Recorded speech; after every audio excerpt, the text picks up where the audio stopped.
Hello, AfterBuzzers. So, question is, should you get in business that you don't even, with a product or service you don't even use yourself? Find out next.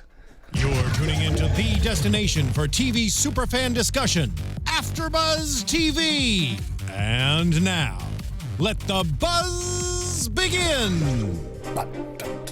Is this the real Profit music? I think this is the stock music again. Okay, this sounds like... but this feels like it's moving you forward. Feels like Game of Thrones or something, right, like very which is like intense. epic, yes. Yeah, we have an epic episode here for you. We have an intense episode here today. Yes, right. Tonight, today, depends on where you are, I suppose. Here with the Profit episode, gosh, I don't even know what episode it is, do you? I think it's episode 8. This is deep, deep, heavy stuff. Perhaps. It's called T to Go, and we're going to have a blast here tonight. I'm Chris Howard. As always, you can reach me at Chris Howard Live on Twitter and Instagram. Also, go to legendarylivingdaily.com for tips, inspiration, motivation on a daily basis, as well as legendarylivingtv.com for YouTube. Over to my left is the one, the only. Hello, everyone. Katerina Cozias here, and you can catch up with me via my social media at Katerina Cozias. You can also catch me via my website, which is called Global Gab. That's global-gab. And I gab with you about international top trending events, issues, and lots of good stuff you need to know about what's going on in the world. That's right. And just speaking of Global Gab, where did you get that Michael Jackson hand thing? So I have this very cool non-financially profity stock markety Was accessory. it non-profity?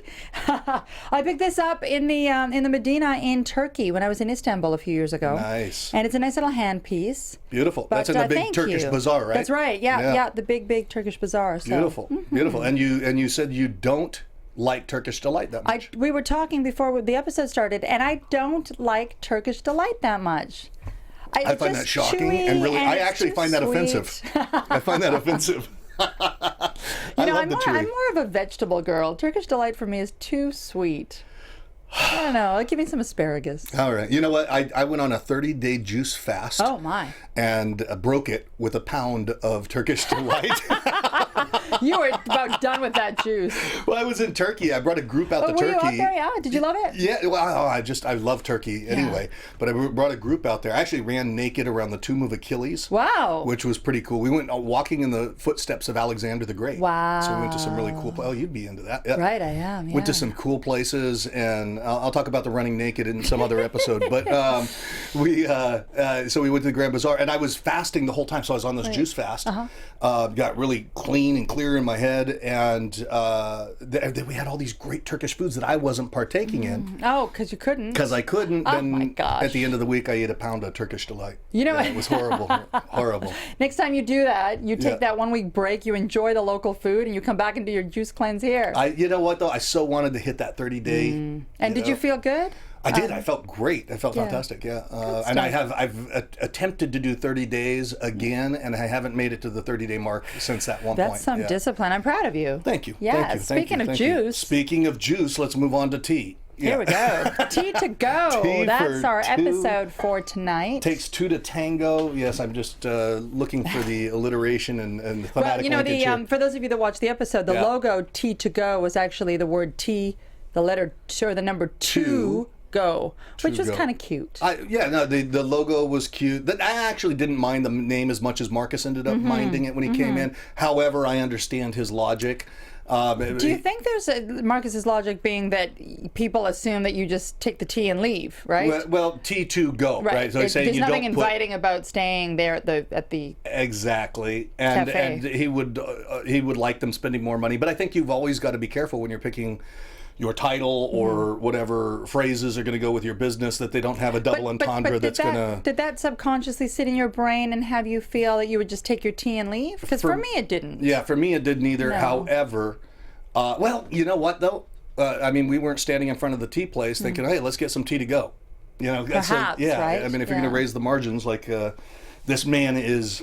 attempting to do sublime. Yeah, so let's break this sucker down. We'll go down to the beginning. All right.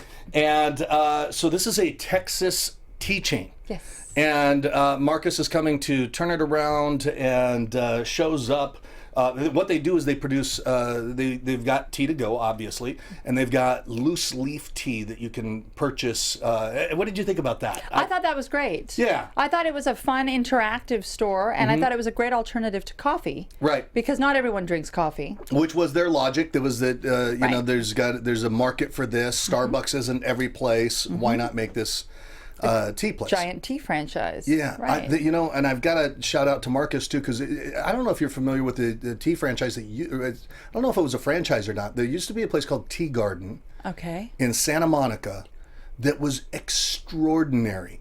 And I want Marcus to watch this, and you know, they with the name change and stuff that they did in this episode. And we'll get into the episode here in a second, but the Tea Garden was so freaking good. And what they did was elixirs, and they you know, there may still be one in up near Hollywood. I look for this place, and I sought this place out every time I go to Santa Monica. Wow. It used to be on, it used to be, I'm trying to remember the street that it was on. Yeah, it was near 7th Street, I think. Well, it was running parallel to Santa Monica Boulevard, so I'm not, it'll come to mind. But they had elixirs that they would do for $6 to $10. And each elixir was created with a specific result in mind. So, and they used Chinese herbs, and I know that Marcus has gone with the American Tea and Spice Company, but you know, you do all of those spices are coming from that part of the world. Yeah, they right? come The from Orient. there anyway. Yeah, right. it's like in the UFC, you have mixed martial arts that came from China, right? Who cares where it came from, or from Japan, or from Brazil? But they would do these elixirs, and so the elixirs would give you more stamina. Yeah, it would teach you how to spell and speak. You know, the elixirs would give you more stamina, or they would give you So they were either relaxing ones or energizing.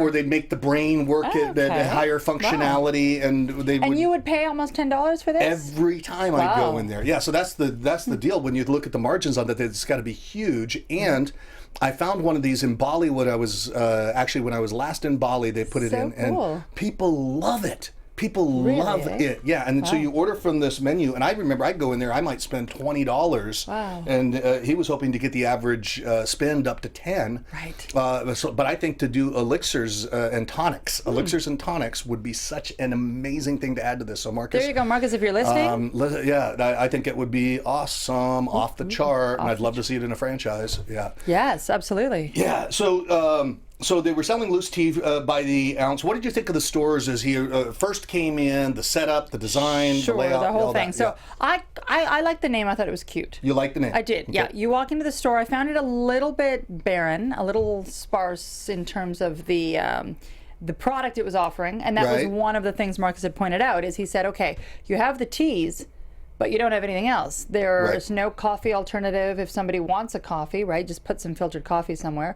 There are no accessories if you want to buy some mugs or if you want to buy a thermos. Well, to your coffee point, they could do filtered coffee. They could do cold pressed coffee. They could do different types of things that were kind of unique. I mean, and you know what? And there's Cuban coffee. There's Vietnamese coffee. There's so many different cool coffees they could have brought in. Sure. That they could have done something that was unique. That I got it. And so that was missing. Food, you said. There was no food. There were no snacks. So from Marcus's perspective, I agreed with him that the business, it offered tea, but what else do you offer to keep the people there? And that's why there were no people there. Right. That's because it was tea to go. Right. Well, so I don't think their goal was ever to keep the people there in the first place. And but they were also running themselves into the ground. Right. In terms of trying to make their margins. I think the problem was that they never ran themselves up any place. They didn't have any success to speak of, and that's. And in a franchise business, that's I was struck by. Let's see, they had 19 locations already. Right. Only 11 that remain today. Jeff, who's the father who launched this business, and is a father-son business, son Taylor, said that he started selling these franchises for $30,000 a piece. But the big elephant in the room was that he hadn't made any money with his own store yet. Right. So he basically took a franchise, which is a concept that you're supposed to identically cookie cut, and a proven business model. And he just started selling this idea. People were buying into it. And there was no proven sales of any kind. So that's and what was scary, and this is was that he kept selling, so he was not making any money. So in order to make up for the lack of funds that were coming in, he kept selling these franchises of this untested, unproven model. It sounds like a Ponzi scheme to me. Right, or a you Ponzi did say scam. that. Yeah, it really does. Because if you're not making any money at all, and the ones you're selling aren't making any money at all, and you continue to sell to make up for those losses, that's what it sounds like to me. Well, and the thing is, but the thing is, it's silly because not only do they sell the store for the $30,000, but part of the contract is that the owner, Jeff, retains a 4% royalty. There, from that point on. Was it 4%? 4%. So it would have been, but it would have been in his interest to at least help ensure that these businesses were making some kind of money.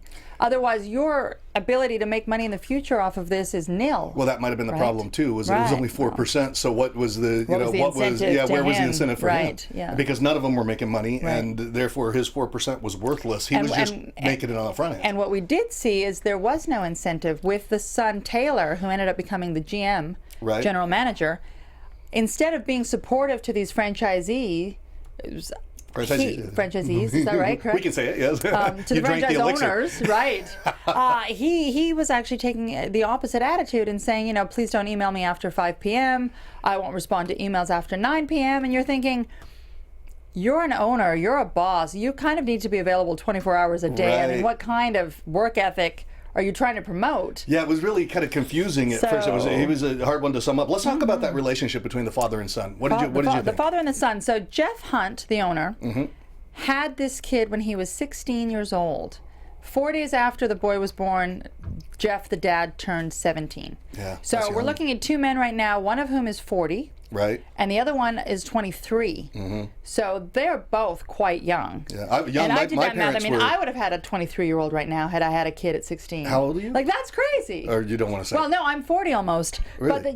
But the thing is, like, can you imagine me with a 23-year-old kid?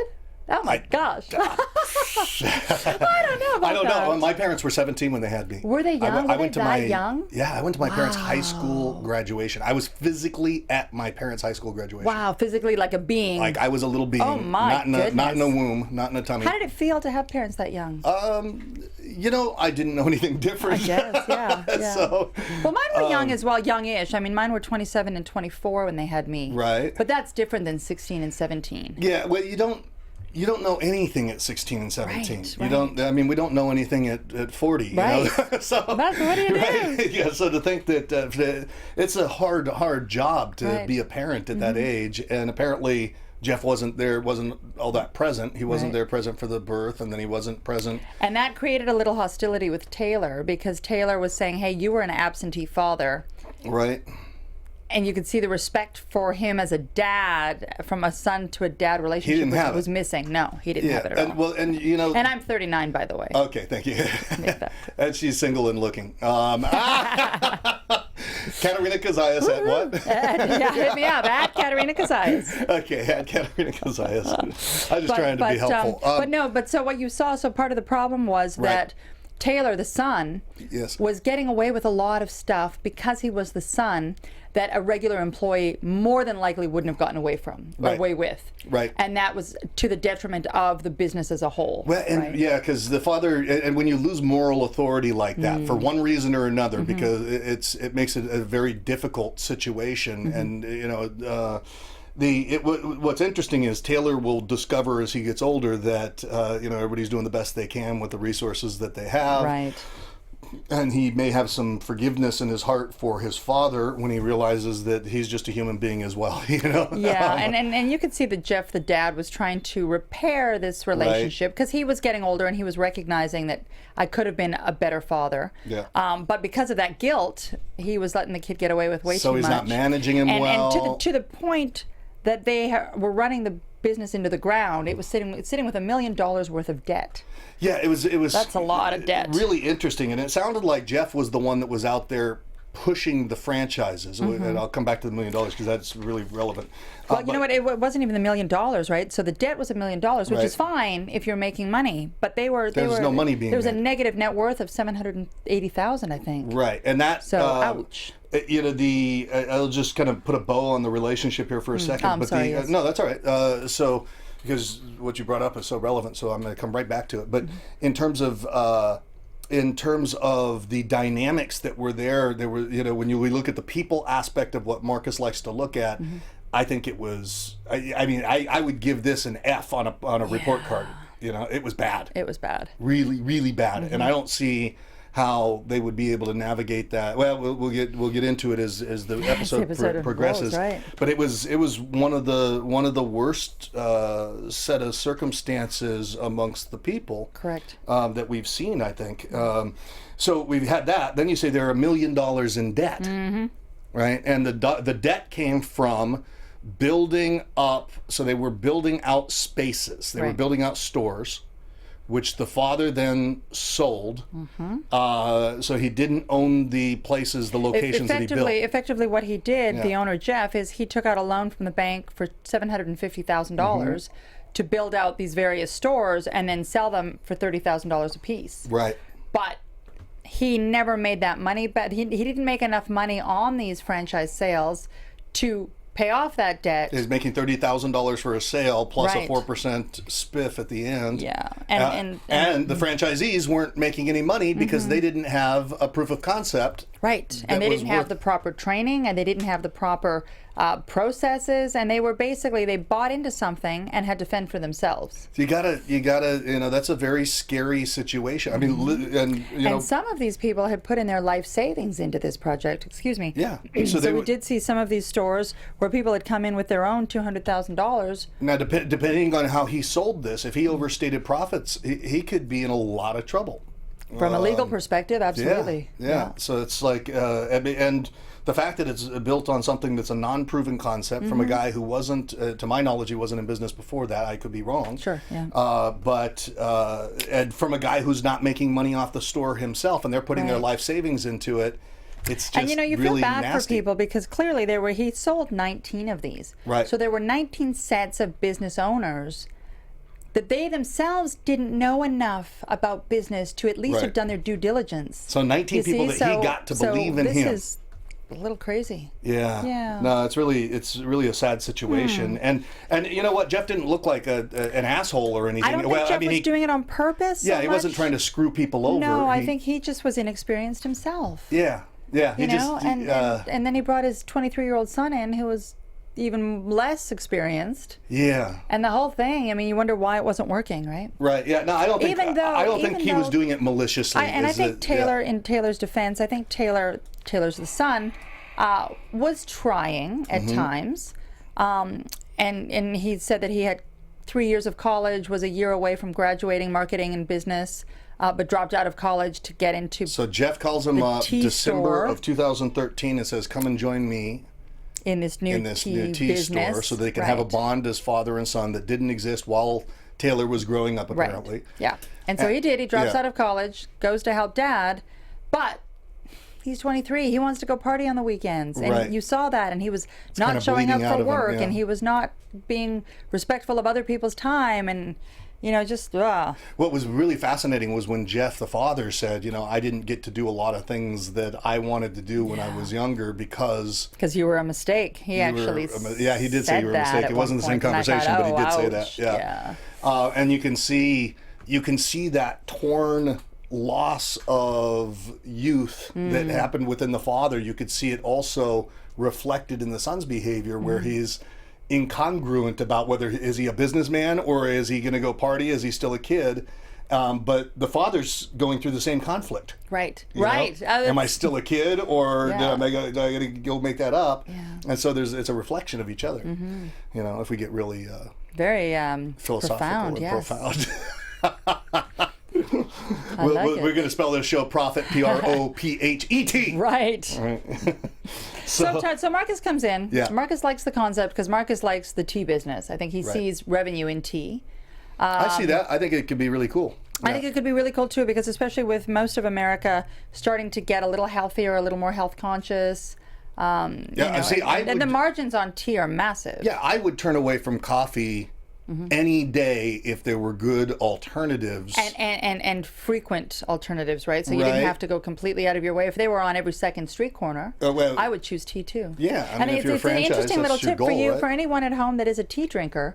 An interesting stat they threw out there was that 85% of teas in America are actually cold teas. Oh, I didn't. So they're like iced, Interesting. I'm not an iced tea person. I'm not an iced tea person either. I like a hot tea. Yeah, that does. And I like nothing to for put a me. little cinnamon in there and maybe some honey and Right. curl up next to a fireplace. That's what I think of. For me, like me too. There's something comforting about tea that's not comforting with coffee so much. Right. And coffee's bad for the digestion. It's like it doesn't. It sticks And to the you. nerves a little bit. I get edgy on coffee. Yeah, tea can be really nice. So I think that. And if they tea is a could do fat this right- buster too. Green tea is proven to get rid of the belly fat. So anyone that wants to lose a few pounds here, I switch to tea. Why are you looking at me when you say that? No, I didn't. I know, I'm joking. So Marcus comes in and Right. offers them. Says they need some help. Right, makes the offer for $350K for 75% of the business. Ouch. Oh my God! I don't think I've ever seen him I don't ask that think much. he's asked for that. Well, I mean, the business was bleeding money, right? Right. To the tune of $780,000 loss. Which just shows the disconnect between, because in Jeff's head, at some point in the episode, he said, well, it's already been proven successful. No, it hasn't. There's no success with this business. In the hole. How is it proven? Yeah, there's nothing successful about this business. They're turning, the home store itself could lose anywhere between 35 to 40K annually, and they were grossing about 10K a month. I just don't get how anybody could go and sell that concept to 19 people for 30 grand. Hey, come and do this for, Right. It just doesn't make sense. And there was no direction, no resources, no support. So again, I question the people that were buying into this concept in the first place. But, Yeah. I mean, people like to dream of being business owners. And I think that's, part of the American dream. I guess, and if you buy into it, they're just like, well, we're doing 10 grand a month. You can do 10 grand a month for 30 grand. But you don't tell the person you're going to end up losing your shirt at the end of the year. Yeah, but most franchises, if you buy a McDonald's, you're hoping to do $1 million. Sure, you're not hoping to do 10 grand a month. But, what do you do? So it's got to be, they're very unsophisticated business people that are buying into this, and that's the sad part. But there's a 90% margin on the tea that they were making already. Right. That's huge. Pretty healthy. Yeah. Absolutely. Yeah, except for the fact that 90% of nothing is still nothing. So when the average purchase is only $3, I mean, can you imagine the amount of traffic you would need to get through there to make anything substantial? And part of the reason the average purchase was only $3 is because the only thing you offered was one tea drink. Tea to go. Right. And most of us, I usually don't go and buy 4 at a time for myself. Right. Right. But if they had the $3 tea and then they had some brownies or some scones or some muffins or some croissants. Or a $6 or $8 or $10 elixir. There you go. I mean, the average purchase could be. I would sometimes buy 2 elixirs. You would. I would go in there, or if you're walking with somebody, you go in, you drop $20 for easy. 2 elixirs for your partner that you're walking with. Or I would go in and have one for energy, then one for brain boosting. Right, and, right. Yeah. And it's funny that you say that because there's a concept down in Miami which is called Smoothie King. Okay. And Smoothie King was just like that. My sister was addicted to Smoothie King. Because they had the boosts and they stuff? had the boosts and the Energizer and the this and the that, and before you knew it, you'd be dropping the $300 a week for on a single smoothies. smoothie. Yes. For a single smoothie. But the boosts, like what's a boost? It's going to be 50 cents, 25, a quarter, 50 cents, probably 50 cents. Right, 50 cents. Yeah. But then you get 3 or 4 different boosts. Right. So you it take adds your up. $6 smoothie and it becomes $8.50, and you add the tax, and now there you go. Yep, there you go. There's your $10 drink. Yeah. And I think there's. But the elixirs sound better to me. Oh, it's so Yeah, they good. do. Yeah, and it's just there's something magical about it too. Sure, It's yeah. like it's like you step into a different world. Do-do-do-do. Yeah. So let's see here, and then they actually also sold elixir mix. So they would sell these big bottles, serious big bottles, like plastic bottles, like you imagine a water bottle that's filled with the essence of the elixir. So when you go and you make your own tea, you pour some of the, you pour like a capful or whatever in, then you mix your own tea. So you could buy the distilled version for take it home. Yeah, I don't You want can to say bathe in this stuff. I think you may have. No, but you might might buy like this elixir. But you might buy a bottle like that for $60, $50-$60 because it makes so many teas. It was that was pretty cool. Yeah. Okay, so let's see here. So they didn't have any food, didn't have anything like that. Marcus went to a couple of the stores to look at them, a couple of the franchises. Right, because there were 11 existing stores across Texas and Arizona. Right. And he went to 2 or 3 different stores to see, perhaps different owners were doing things a little differently. Yeah. And we didn't mention that he did offer the $350K for 75%. Yeah, and we had a bit of a Jeff banter. negotiated. Yeah, down to 70%. Sometimes some of those you know, for an extra 1 or 2%, what you're going to get out of it. I mean, I actually, you know, there's two minds where you got to appreciate the fact that the guy wants to negotiate whatever he gets. That's good in business. But at the same time, you know, he's getting his life saved here, and he's going to haggle and barter over those last couple of points, which, you know, if Marcus does his job, they should all be thrilled.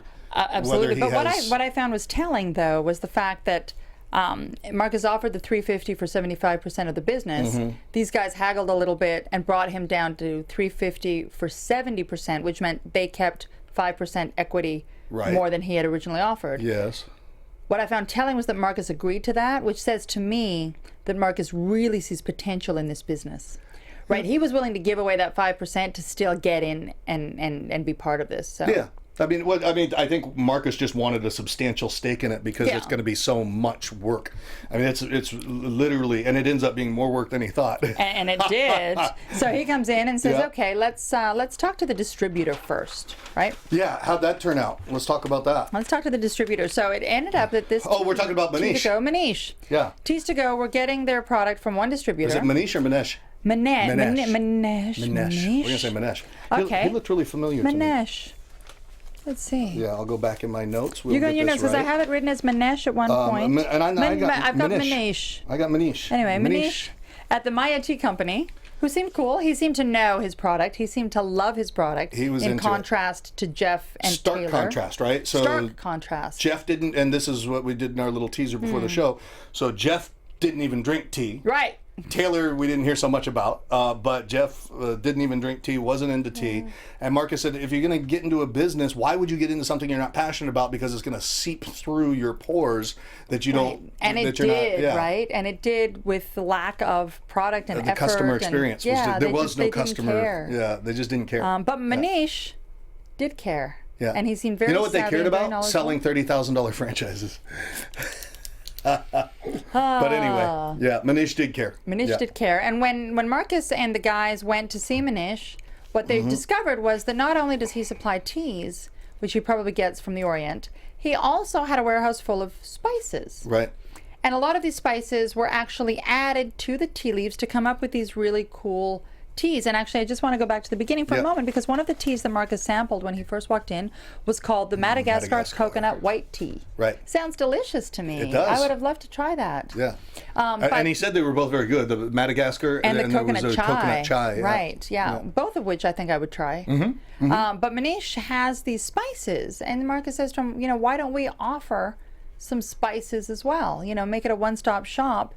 And he proposed that they change the name of the whole concept to the American Tea and Spice Shop. What did you think of that? Yeah, well, what gets conjured in my mind, I love the title. I thought it was so much better. The American Tea and Spice Shop. I think of like, you know, what's the banana, like a Banana Republic type store where people wearing khakis, and I think of Bombay, India, and I think of the colors. Yeah, just kind of like I think of an spices. Indiana Jones type scene as I hear that.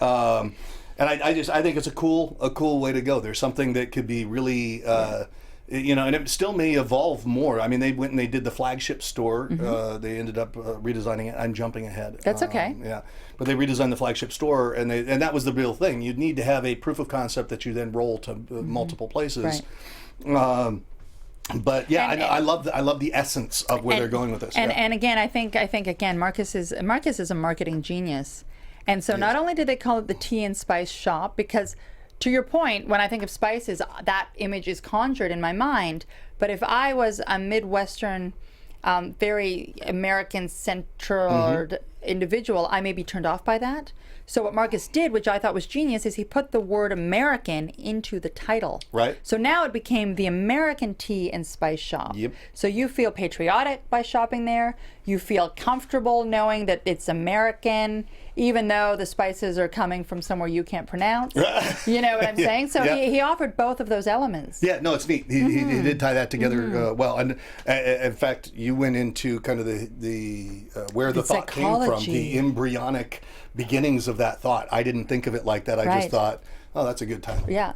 Right. There you go. You had much more thought. I'm on fire tonight. And people wouldn't look at you and think you had much more thought than I do going on inside your brain. But I'm joking. I think it's my spicy bracelet It's your tonight spicy that bracelet. I'm sporting. Yeah. So which Spice Girl would you be? Oh, goodness. I've thought of that. Oh, I would absolutely be Posh Spice. Posh Spice? Oh, yes. Victoria Beckham. I was a fan of hers back before she was Victoria Beckham. David's pretty hot. David Beckham's pretty hot. He's great. Yeah. So she's got the whole package going on. Yeah. So. Who do you think's hotter, David Beckham or Victoria Beckham? Oh, my goodness. That one's hard. That one's hard. It's kind of hard. I actually think give I it to would David. pick David. Yeah, I think I would. I mean, like... He's just naturally Until you hear him talk. Then he sounds like Mickey Mouse or something. And I was like... The voice is a disconnect, eh? Yeah, it's total We just disconnect. have to keep him not speaking. Yeah, just don't speak. Look pretty, David. Yeah, there you go.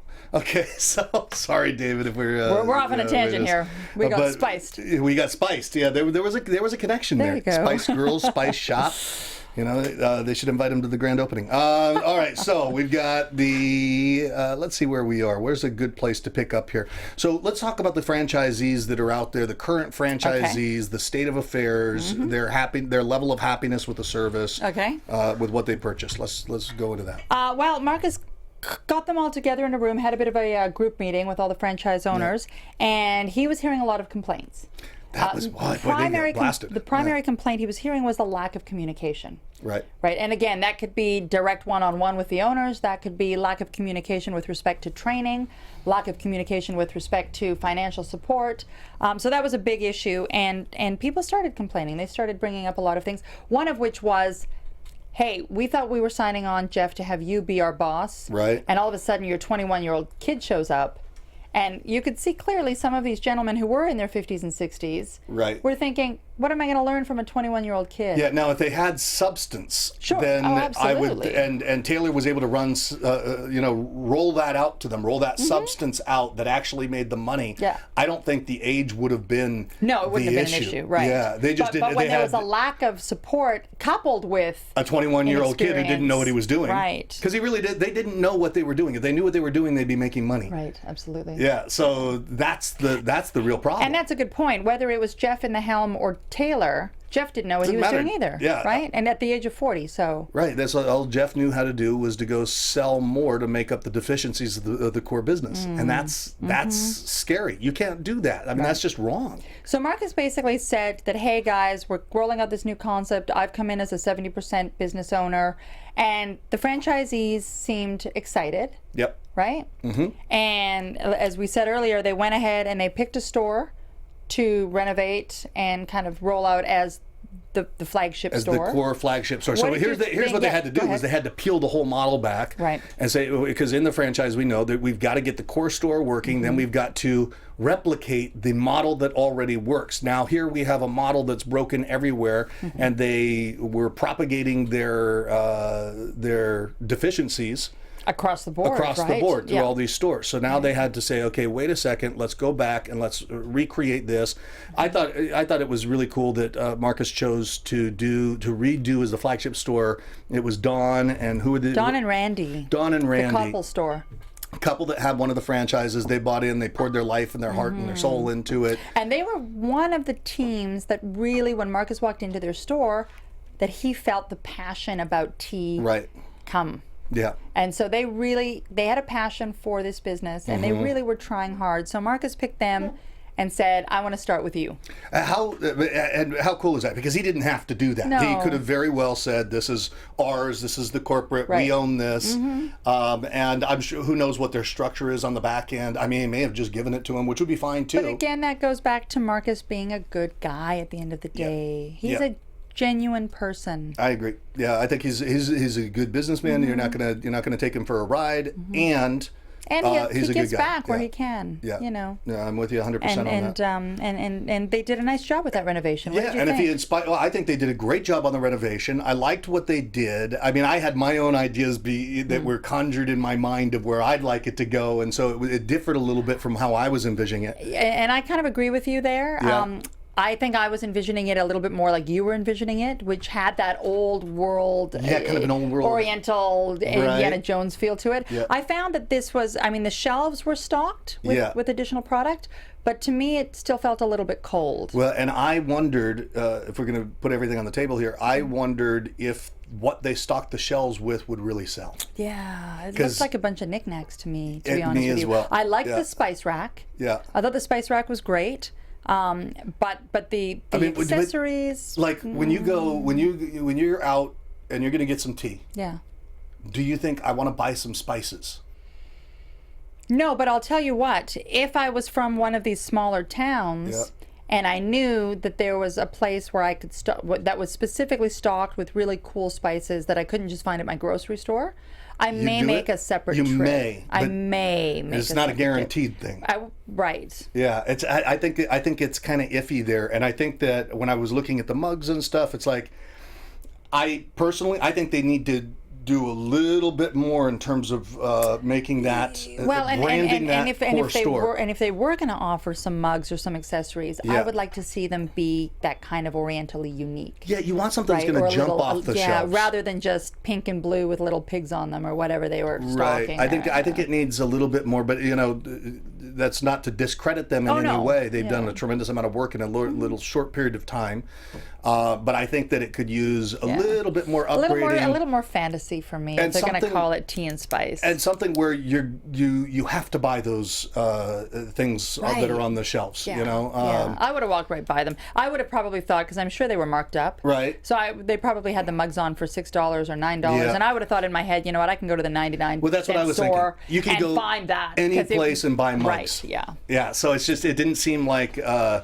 It didn't seem that unique that would cause people to say. And what I'm reminded of is when they redid Farrell's restaurants. Yeah. Because Farrell's has such a last season, with such a strong brand. I think it was this season. I think it was like the second episode. You're right. I'm sorry. They have such a strong brand that the candy fit right in. It's kind of that Willy Wonka thing in the chocolate factory, and you're there. You expect to find those types of items to purchase there. Whereas this tea shop, the brand isn't etched into the psyche of America. It's just, this is the first one. Okay, what's it going to look like, and what's going to make us want to buy that mug versus buying it at the 99-cent store? And so I think that it needs to get a little refining. Yeah, a little refinement. Okay. But backseat driving is the easiest thing to do. Yeah, that's right. So they did a great job on that. What did you think about him making Manish a partner? I found that interesting. Yeah. The profit margins, they didn't go into it. The profit margins on spice must be massive. Well, because he was really into this spice business. I think Marcus wanted his enthusiasm. Yeah. I think he wanted his passion. He wanted his enthusiasm. And Manish, who was the distributor of the spice and the tea, really had that passion, right? And Marcus is a passion guy. I think that was what, and the knowledge. So his enthusiasm, his knowledge. And he probably figured, I need you more than I need Jeff and Taylor. Oh, for sure. Yeah, for sure. I mean, Jeff and Taylor, what role was they really playing? And speaking of Jeff and Taylor, what happened? Oh, yeah. With Jeff. Well. So go for it. We roll out. So we're getting ready to launch and open the doors to this newly designed business, the new name, the whole thing. You're breaking the furniture here. We only got 4 minutes left here, don't we? Oh, that's my gosh. That's why we got to get going. Jeez.